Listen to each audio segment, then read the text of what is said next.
Дорожная разметка служит для сообщения определенной информации участникам дорожного движения, коим в полной мере является и пешеход.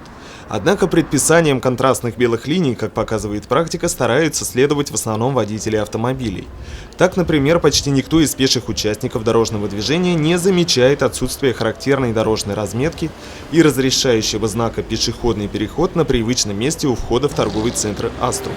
Сейчас свеженачертанная зебра сместилась в сторону Сибайского многопрофильного колледжа и располагается непосредственно перед автобусной остановкой.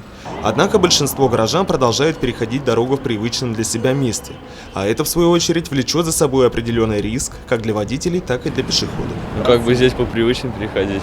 Ну, на самом деле, только что от вас узнал. Но я видел, что там перенесли, но то, что здесь его отменили, я не в курсе был.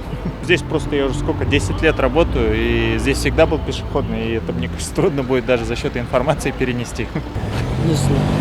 Ну вот, это вам информация на будущее. Ну и прекрасно, будем знать, спасибо.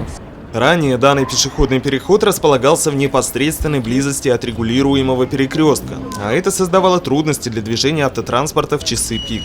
Изменение месторасположения перехода служит разгрузке этого участка дороги, а значит, горожанам придется менять свои привычки, дабы не нарушать правила дорожного движения, которые едины для всех, а водителям проявить терпение. Ринат Музафаров, Радмир Асингулов, Гульгина Раскильдина, телекомпания СТВ.